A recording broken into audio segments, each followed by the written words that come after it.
जय बोलो देवादिदेव 1008 श्री भगवान महावीर स्वामी की जय जय जय। अहिंसा परमो धर्म की जय जय जय। परम पूज आचार्य गुरुवर श्री विद्यासागर जी महाराज की जय जय जय। परम पूज प्रमाणिक संत महामना मुनिराज प्रमाण सागर जी महाराज की। हमारे चित्त में सतत शुभ अशुभ भाव उत्पन्न होते रहते हैं। शुभ भावों से पुण्य का समार्जन होता है, अशुभ भावों से पाप का। पुण्य हमारे चित्त की विशुद्धि का प्रतिफलन है और पाप अशुद्धि का परिणाम। पुण्य हमारी चेतना को पवित्र करता है तो पाप हमारे जीवन को पतित करता है। साधना के क्रम में पाप सर्वथा त्याज्य है, उसे त्यागना ही पड़ता है। जहाँ तक पुण्य का सवाल है, पुण्य हमारी साधना में कहीं रुकावट नहीं डालता। हाँ, पुण्य के फल भोग में अगर किसी से चूक हो तो जरूर वो संसार में अटक सकता है। कल 4 बातें आप सबसे मैंने कहा था। पुण्य, पुण्य बंध, पुण्य की क्रिया और पुण्य का फल। पुण्य वह तत्व जो हमारे जीवन को पवित्र करे। ये पवित्रता आध्यात्मिक पवित्रता है। पुण्य का अर्थ ये कदापि नहीं है कि पुण्य अपने आप में बंधन है। बंधन पुण्य का नहीं है, बंधन राग का है।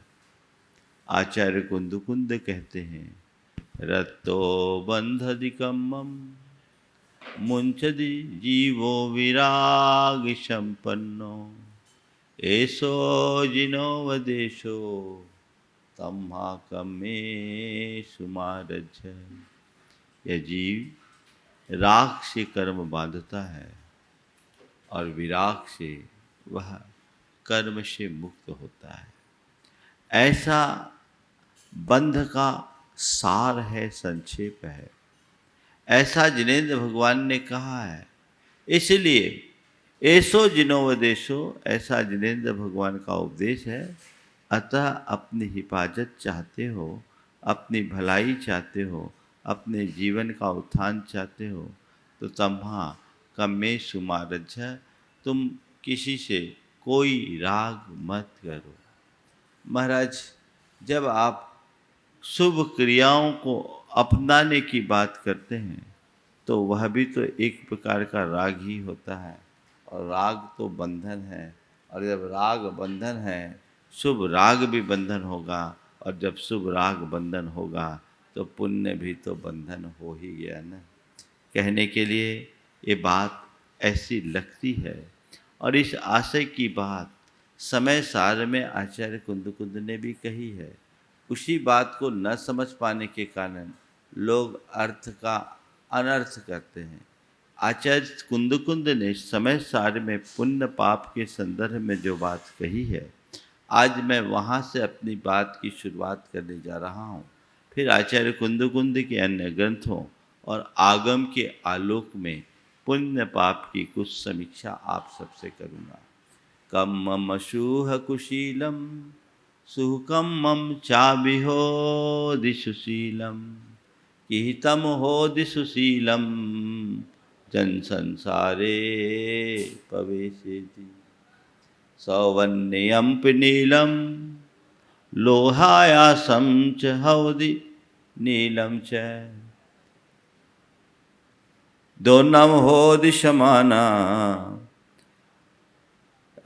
सौवन्यम नीलम बंधदि कालायसम च जह पुरुषम बंधदि एवं जीवम सुहम सुहम वाकदम कम्मम तम्हादुकुशीले ही रागम मा कुनः वा माव संसर्गम साधीनो ही विनाशो कुशील संसर्गरायन।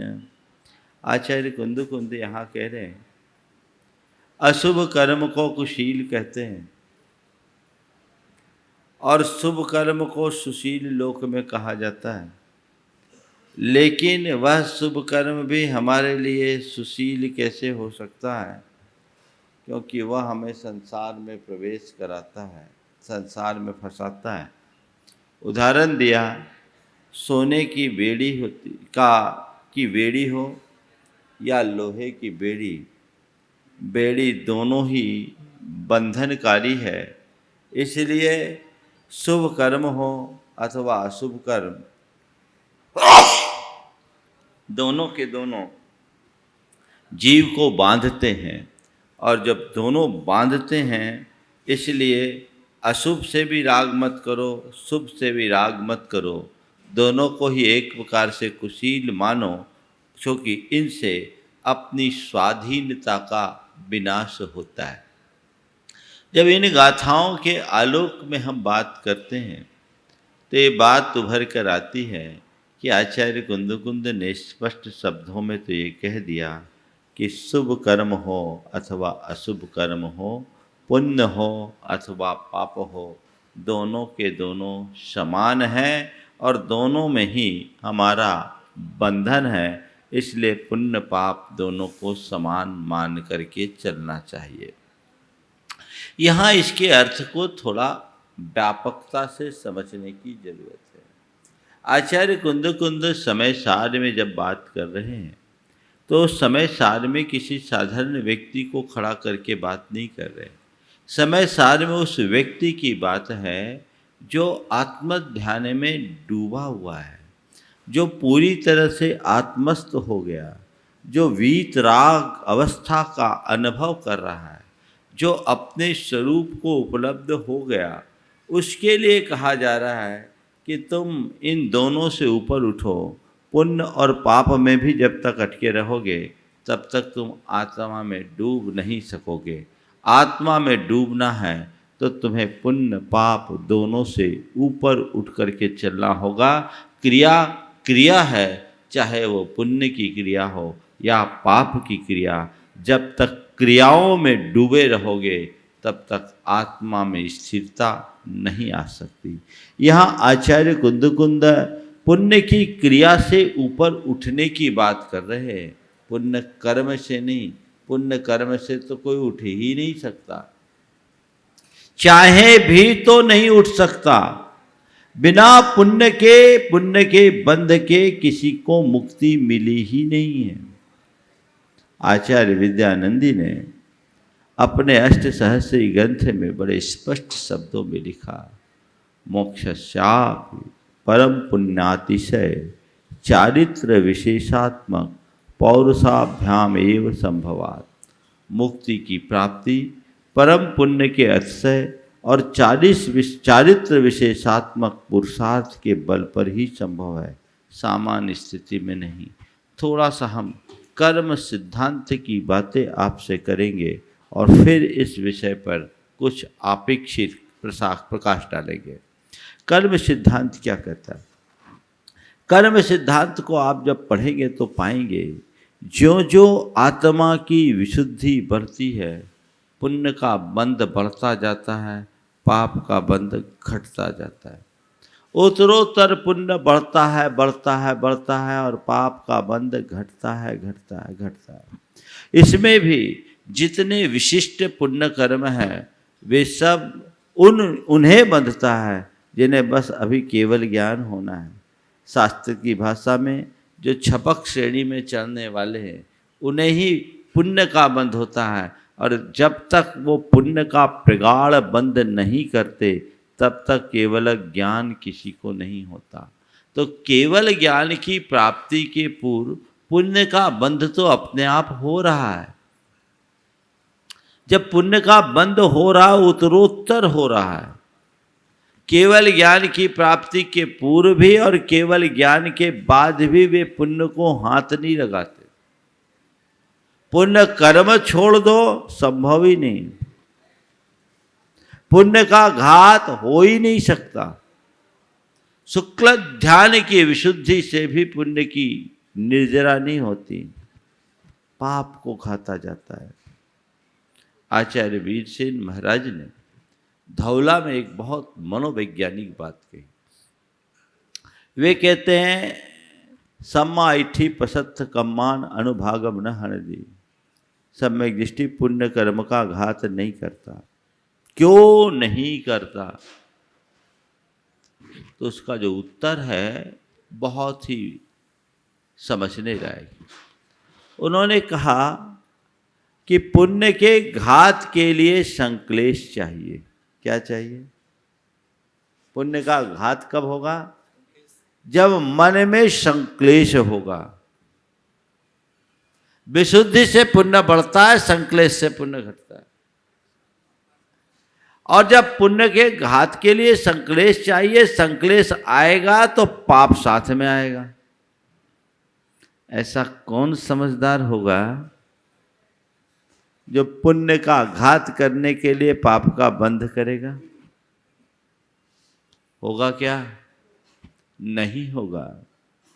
तो पुण्य का बंध तो चलता ही रहता है, उत्तरोत्तर चलेगा। तुम चाहोगे तो भी नहीं रुकेगा। यहां तक कि शुक्ल ध्यान की विशुद्धि में लीन शुद्धोपयोगी मुनि भी पुण्य का आश्रय करते ही हैं। पाप रुकता है, क्योंकि पाप हमारे मुक्ति में बाधक है, पुण्य नहीं। कल मैंने आप सबसे कहा था, पुण्य के भोग से बचो। पुण्य का भोग संसार में अटकाएगा। पुण्य का भोग पाप में रमाता है। इसलिए पुण्य का भोग न करो। रहा सवाल पुण्य की क्रिया का, तो जब तक पाप की क्रियाओं से मुक्त नहीं हो तब तक पुण्य की क्रिया करो, वो साधन है। हाँ, जब और आगे बढ़ने की भूमिका आ जाए तो इससे भी ऊपर उठो, आत्मा में डूबो। आत्मा में डूबने के लिए ये बाहरी क्रियाएं बाधक है, चाहे वो शुभ क्रिया हो अथवा अशुभ क्रिया। आचार्य कुंद ने ये गाथाएं जो दी है पुण्य पापाधिकार में, वो उसी संदर्भ में दी है कि तुम पुण्य के लोभ में, क्रियाओं में ही मत फंसे रहो, प्रवृत्ति में ही मत उलझो। असल धर्म प्रवृत्ति नहीं, निर्वृत्ति है। आत्मा में डूबना है तो तुम्हें पुण्य पाप दोनों से ऊपर उठना होगा। अपने आप को विशुद्धि से भरना होगा, उसकी अनुभूति करनी होगी। पुण्य स्वाभाविक रूप से बंधता है, बंधता रहेगा, उसे कोई रोक नहीं सकता, भगवान भी नहीं रोक सकते। खुद अरहंत परमात्मा के लिए कहा गया है पुण्य फला अरहंता। ये आचार्य कुंद की ही उक्ति है। पुण्य के फल रूप अरहंत होते हैं। इसलिए किस भूमिका में किसे क्या कहा गया वो समझ लेना बहुत जरूरी है। और जो उसे समझ करके चलते हैं वे ही अपने जीवन का पथ प्रशस्त कर सकते हैं। हर किसी के वश की बात नहीं। तो पुण्य का फल अंदर घटे, पुण्य का बंध तो होगा, उसे रोक नहीं सकते। पुण्य को बाधक मत मानना, पुण्य के बंध से नहीं बच सकोगे। पुण्य की क्रिया को एक आलम्बन के रूप में स्वीकारना, और वह तुम्हारा तात्कालिक धर्म है। क्योंकि गृहस्थों के लिए दानम पूया शील मुवासो साव्यानम चौव्यो धम्मो, ये कहते हुए ये पुण्यवर्धक क्रियाएं ही तुम्हारा धर्म है, ऐसा श्री भगवान ने हम सबके लिए कहा। यही तुम्हारा धर्म है, इसके अलावा तुम्हारे पास कोई रास्ता नहीं है। इससे अपने आप को बचाए। अब कहा गया लोहे की बेड़ी और सोने की बेड़ी दोनों बेड़ी हैं। ये कथन भी समझने लायक। लोहे की बेड़ी, बेड़ी तो बेड़ी ही होती है, जिनको भी बेड़ियों में बांधा जाता है। आज तक किसी को सोने की बेड़ी से नहीं बांधा गया। बांधा गया है तो लोहे की बेड़ी में ही बांधा गया। और एक बात समझना है, जब किसी को लोहे की बेड़ी से जकड़ दिया जाता है तो वो पराधीन होता है। पराधीनता में ही दूसरों की इच्छा से उसे बेड़ी में बांधा जाता है और दूसरों की इच्छा से ही वो बेड़ी से मुक्त होता है। लेकिन सोना व्यक्ति स्वयं की इच्छा से अपनाता है और चाहे जब उसे उतार सकता है। पाप में पूर्ण परतंत्रता है, पुण्य में वह परतंत्रता नहीं है। इसलिए पुण्य की क्रिया को एक अपेक्षित धर्म मानते हुए आगे चलना और पुण्य को मोक्ष मार्ग में बाधक मानने की जगह साधक मान करके चलना, क्योंकि ये हमारे आध्यात्मिक प्रगति या आत्म विकास का आधार है। एक होता है सद्गुणों का विकास, दुर्गुणों का विनाश। पुण्य से हमारे आत्मा में सारे सद्गुण विकसित होते हैं। यथार्थतः देखा जाए तो सद्गुणों का नाम ही पुण्य है। दया, करुणा, क्षमा, मृदुता, नम्रता, भक्ति, सेवा, वैयावृत्त, ये सब क्या है? सद्गुण है या दुर्गुण? बोलो, क्या है? सद्गुण है। ये पुण्य है या पाप? इससे आत्मा का विकास है या विनाश? विकास है ना। तो फिर हम इसे आत्मा की प्रगति में बाधक कैसे माने? ये बाधक नहीं, साधक है। ये बात सही है कि जब तक तुम इनमें ही रमे रहोगे तो भीतर नहीं डूब पाओगे। इससे ऊपर उठना है। लेकिन एक बात समझने की कि पाप को संकल्प पूर्वक त्यागा जाता है, प्रतिज्ञा पूर्वक त्यागा जाता है, और पुण्य की क्रियाओं को प्रतिज्ञा पूर्वक स्वीकार किया जाता है, उनका परित्याग नहीं। हम व्रत अंगीकार करते हैं, संयम अंगीकार करते हैं, तप अंगीकार करते हैं, अन्य नियम धर्म अंगीकार करते हैं। प्रतिज्ञा पूर्वक करते हैं कि नहीं करते हैं? इसमें पाप को प्रतिज्ञा पूर्वक छोड़ते हैं। मैं पापों का जीवन पर्यंत त्याग करता हूं, करते हैं। और मैं इस व्रत को जीवन पर्यंत के लिए, अपनी आखिरी श्वास तक के लिए स्वीकार करता हूं। अब बोलो, एक साधक चाहे वे तीर्थंकर भी क्यों ना हो, पाप का तो बुद्धिपूर्वक प्रतिज्ञा के साथ त्याग कर रहे हैं और व्रत को बुद्धिपूर्वक स्वीकार कर रहे हैं। तो जिसे हमने प्रतिज्ञा पूर्वक स्वीकारा उसका त्याग भी होगा क्या? नहीं, अब मैं अहिंसा व्रत छोड़ता हूं, अब मैं सत्य महाव्रत छोड़ता हूं, अब मैं अचौर महाव्रत छोड़ता हूं, अब मैं ब्रह्मचर्य महाव्रत छोड़ता हूं, अब मैं अपरिग्रह महाव्रत छोड़ता हूं। है कहीं ऐसा सुना? मैं हिंसा का त्याग करता हूं, मैं झूठ का त्याग करता हूं, मैं चोरी का त्याग करता हूं, मैं कुशील का त्याग करता हूं, मैं परिग्रह का त्याग करता हूं। ये बात तो हमारे हर ग्रंथ के हर पन्ने में मिल जाएगी। लेकिन मैं अहिंसा का त्याग, मैं सत्य का त्याग, मैं अचौर्य का त्याग, मैं ब्रह्मचर्य का त्याग, या मैं अपरिग्रह का त्याग करता हूं, कहीं है क्या? जिसके हृदय में यह भाव आएगा उसकी आत्मा वहीं पतित हो जाएगी। व्रत संयम का पालन बुद्धि पूर्वक होता है, आखिरी सांस तक होता है। लेकिन जब वही योगी आत्म ध्यान में लवलीन होते हैं तो ये सब बातें भी भूल जाते हैं।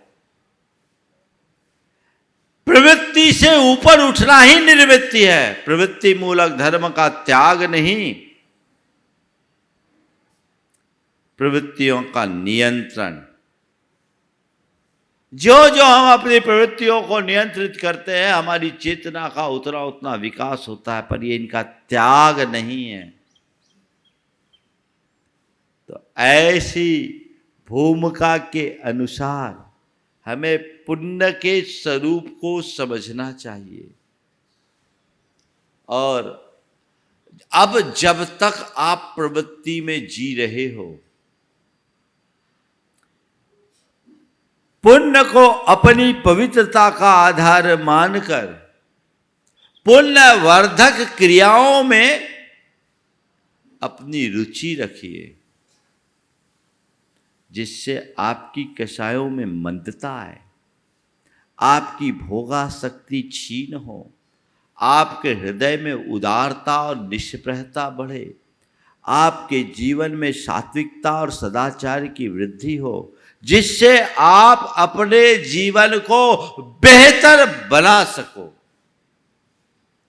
ये पुरुषार्थ होना चाहिए कि नहीं होना चाहिए? बोलो। और ये जैन धर्म की विशेषता है, वो तो पुण्य को भी बंधन मानता है। ए भैया,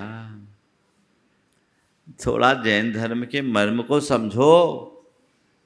अगर ऐसा समझे होते तो ये बात नहीं कहते। महाराज जी, अभी आपने कहा कि राग बंधन है। भक्ति का भी अनुराग हो तो वो तो बंधन हो गया। आपने तो एक दिन कहा था एक परमाणु बराबर राग भी बंधन है। हाँ, पर थोड़ा सा संदर्भ समझो। किस संदर्भ में कौन सी बात कही गई, किसके लिए कही जा रही है? जब तक इन बातों को ठीक रीति से नहीं समझते, तब तक हम अपने जीवन का पथ प्रशस्त नहीं कर सकते। आचार्य कुंदकुंद कहते हैं, राग बंधन भी है तो राग में मुक्ति भी है। एक तरफ वे कहते एक परमाणु बराबर राग भी संसार में अटका देगा, तो दूसरी तरफ वे कहते अर्हंते सुभक्ति सम्मतम। अर्हंत भगवान के प्रति होने वाली शुभ भक्ति सम्यक्त है। दोनों बातें परस्पर विरोध ही दिखती है। एक तरफ वो राग को संसार में रुकावट का कारण मान रहे हैं, और दूसरी तरफ कह रहे हैं ये शुभ भक्ति मुक्ति है, सम्यक्त है। वो भक्ति मूलक, राग मूलक भक्ति को सम्यक्त कह रहे। हाँ, जो प्रवृत्ति में जी रहा है उसके लिए राग ही धर्म है, और जो निर्वृत्ति में जी रहा है उसका वीतराग धर्म है। भूमिका के अनुरूप उपदेश होता है। तुम कहाँ हो, किस भूमिका में जी रहे हो, इसे समझो। पात्र के अनुरूप उपदेश होता है। इसलिए इस बात को एकदम स्पष्ट रखना, समझना चाहिए।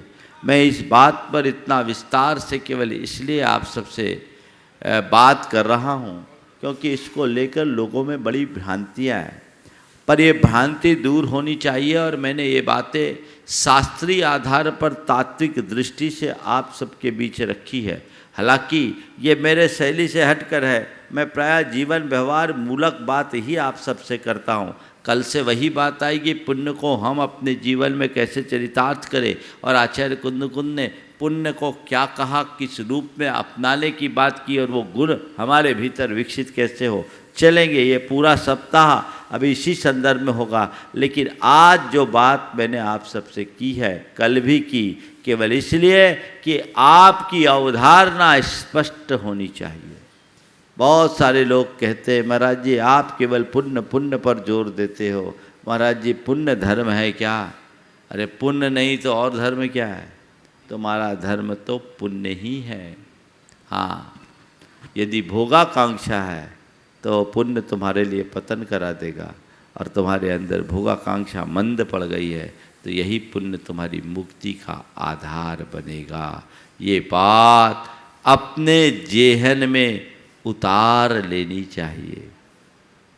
अगर ये बात बैठ गई तो फिर कोई दिक्कत नहीं। राग है, लेकिन हर राग हमारे लिए बंधन नहीं करता। आचार्य गुरुभद्र ने बहुत अच्छी बात लिखी विधूत तमसो रागः तपः श्रुत निबंधन साध राग रिवारकस्य जंतो रभ्युदयाय स। बीत राग पुरुषों के प्रति होने वाला राग जो उनके तप से संबंधित, उनके ज्ञान से संबंधित है, या बीत राग पुरुषों में होने वाला राग, ये संध्याकालीन लालिमा की तरह प्राणियों के कल्याण के लिए गुरुदेव ने इसका बहुत अच्छा अनुवाद किया और ये लिखा कि प्रातः में भी लाली होती, संध्या में भी लाली है, एक जगाती एक सुलाती, कितनी अंतर वाली है। सुबह की लालिमा पुण्य का राग है, महान आत्माओं के प्रति उमड़ने वाला राग प्रातःकालीन लाली की तरह है जो तुम्हारी चेतना को जगाने वाली है। और पाप का अनुराग संध्याकालीन लालिमा है जो तुम्हारी चेतना का पतन करने वाली है। तो ये सुबह की लाली और शाम की लाली अलग अलग है, इसे समझ लीजिए और उसी अनुरूप अपनी व्यवस्था कीजिए।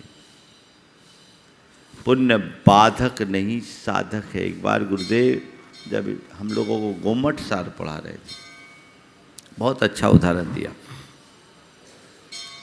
कि मान लीजिए यहाँ एक इवेंट हो रहा है और कोई असामाजिक तत्व आ गया, तो आप क्या करते हैं उनसे बचने के लिए? पुलिस कंट्रोल रूम में फ़ोन करते हैं और उनसे कहते हैं कि यहाँ थोड़ा सा न्यूसेंस क्रिएट हो रहा है, सामाजिक तत्व आए हुए हैं, उपद्रव कर रहे हैं, अराजकता फैला रहे हैं, आप इन्हें कंट्रोल कीजिए। पुलिस को कॉल किया जाता है, पुलिस आई, पुलिस ने सबको नियंत्रित किया, सबको गिरफ्तार किया। इसके बाद क्या करना पड़ता? पुलिस को कहना पड़ता आप जाओ, कि पुलिस अपने आप चले जाती? क्या हुआ? पुलिस को बुलाना पड़ता है, चोरों को बुलाना नहीं पड़ता, चोरों को भगाना पड़ता है। बस इतनी सी समझ रख लेना, पाप चोर है तो पुण्य पुलिस है। चोर को भगाओ ऐसा सब कहता है, पुलिस को भगाओ कहने वाला साहूकार नहीं होता। बस इतनी सी बात समझने की जरूरत है। चोर को भगाओ ऐसा सब कहेंगे, पर पुलिस को भगाओ कहने वाला साहूकार नहीं हो सकता। इसलिए ये बातें हमारे जीवन में होनी चाहिए और इसी के अनुरूप हम अपने आप को पापों से मुक्त कर पाएंगे। हमारे अंदर भाव तो आएंगे ही आएंगे, चाहे शुभ भाव आए चाहे अशुभ भाव आए, हमारे अंदर के जो भाव होते हैं वही हमारे कर्म बंध के कारण हैं। वो अच्छे भी हों और बुरे भी हों। उस संदर्भ में आचार्य कुंद ने 3 गाथाएं दी हैं जो आज के संदर्भ में मैं आप सबके बीच रखना चाहता हूं और उन पर ही आगे चर्चा होगी। मोहो रागो दोषो चित्त पसादो यजस भाव में विजदि तस् सुहोवा असुहोवा हो दिपरिणामो सुपरिणामो पुण्यम असुहो पावंति हो हवदि जीवस दोनम पोगल में तो भावो कम्मतनम पत्तो जम्हा कम्मस फलम विषयम विषय फासे ही भुंज दे नीदम जीवेन सुहम दुखम तम्मा कम्मा निमुत्तानि। किस जीव के अंदर मोह रूप, राग रूप, देश रूप या चित्त पश्चातो चित्त की प्रसन्नता रूप भाव होते रहते हैं, शुभ अथवा अशुभ। मोह राग देश रूप परिणाम अशुभ परिणाम है और चित्त का प्रसाद, चित्त की प्रसन्नता, मन की क्षमता और स्थिरता शुभ परिणाम है। शुभ परिणाम पुण्य है और अशुभ परिणाम पाप है। इनके कारण से कर्म बंधता है और इस कर्म का फल यह जीव भोगता है। ये कर्म अनादि से चलता आ रहा है, इसलिए अपने आप को शुभ परिणामों से भरने की कोशिश करिए। चित्त का प्रसाद बने। पहली बात, चित्त का प्रसाद कब होता है? भोगों में अल्पकालिक, पर वो चित्त को मलिन करता है, वो आत्मा को मलिन करता है। जब मनुष्य पाप में रत रहता है, कुछ पल के लिए उसे आनंदानुभूति होती है, लेकिन वह आनंद भी आगे चल करके उसकी उकताहट की वजह बन जाता है और पाप बंध का कारण बनता है। उसे नहीं, अपने चित्त का प्रसाद यानी चित्त की निर्मलता, चित्त की पवित्रता, चित्त की विशुद्धि, ये अंतरंग में जगनी चाहिए। जो पुण्य है, जिससे जीवन की वास्तविक प्रगति हो सकती है, जिससे हम अपनी आत्मा का विकास कर सकते हैं, उसे अपने अंदर घटित करने का लक्ष्य होना चाहिए। जब आप भगवान की भक्ति करते हो, मन में निर्मलता होती है या मलिनता? क्या होता है? बोलो। निर्मलता। अभी प्रवचन सुन रहे हो, मन निर्मल है या मलिन? कोई त्याग तप करते हो, मन में निर्मलता आती है या मलिनता? कोई दान करते हो, मन में प्रसन्नता होती है या खिन्नता? महाराज देते हैं तो प्रसन्नता होती है, देना पड़ता है तो खिन्नता होती है ना। कई लोग ऐसे हैं जो कहते हैं महाराज देना पड़ा, आज तो फंस गए। नहीं भाई, देना पड़ने की बात कभी आनी ही नहीं चाहिए। हृदय से भरकर हमेशा देना चाहिए। कुल मिलाकर जब कोई शुभ अनुष्ठान आपके द्वारा संपन्न होते हैं, तो वो आपकी चित्त की प्रसन्नता, पवित्रता और निर्मलता का कारण बनती है। तो ये तुम्हारा धर्म हुआ कि नहीं हुआ? हुआ ना। तो इसे अपनाने की कोशिश होनी चाहिए। इसकी तरफ जब हमारी दृष्टि हो तो हमारा जीवन धन्य होगा और हम अपने जीवन को प्रशस्त कर पाएंगे। और चित्त के प्रसाद के लिए कसौटी दी है आचार्य कुंद ने, जो प्रवृत्ति में जीने वाले लोगों के चित्त का प्रसाद कैसे होगा? तो कहते रागो जस पशत्थो अनुकंपा संसिदो य परिणामो चित्ते नथि कलुषम पुण्यम जीवस आसवदी अर्हंत सिद्ध साहुसु भक्ति धम्मम मिजाय खलु चिट्ठा अनुगमनम पि गुरुनम पसत्थ रागोति बुच्छन्ति तिसिदम भुविक्षिदम वा दुहिदम दट्ठून जोदु अहिकमो परिवज्जतम विकिवया तस्से साहोदि अनुकंपा। क्या कह रहे? रागो जस पसत्थो, जिसका राग प्रशस्त है। राग तो राग है, वो आग है। आग का काम क्या है? जलाना। लेकिन वही आग कभी कभी जिला देती है। आग जलाती भी है, जिलाती भी है। सीधे सीधे आग में लगोगे, हाथ डालोगे, हाथ जलेगा। और कभी पेट में दर्द हो रहा, पेट की आग से सिकाई करोगे तो दर्द मिटेगा। होता है। जो विषयों और भोगों में राग रखता है, उसका राग अप्रशस्त राग है, वो उसे संसार में डुबा देने वाला है।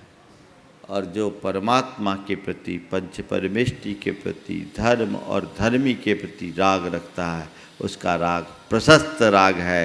वो राग उसे जिलाने वाला है, उसके जीवन का उत्थान करने वाला है, उसकी आत्मा में पवित्रता उद्घाटित करने वाला है। तो रागो जस पसत्थो, जिसका प्रशस्त राग है। अपने मन को टटोल करके देखो, 24 घंटे में तुम्हारे अंदर की धारा कैसी है, प्रशस्तता या अप्रशस्तता। पानी तो बह रहा है, वो नाली का पानी बह रहा है या ऊपर की साफ टंकी का पानी बह रहा है,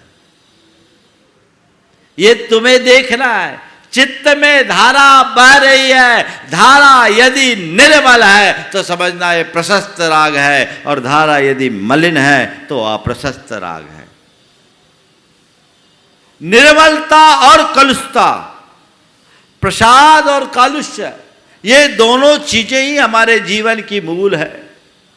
इस पर दृष्टि होनी चाहिए और हमारा प्रयास हो कि हम अपने भीतर निर्मलता की अभिव्यक्ति करें, अपने चित्त को प्रसन्न बनाए रखने का प्रयत्न करें।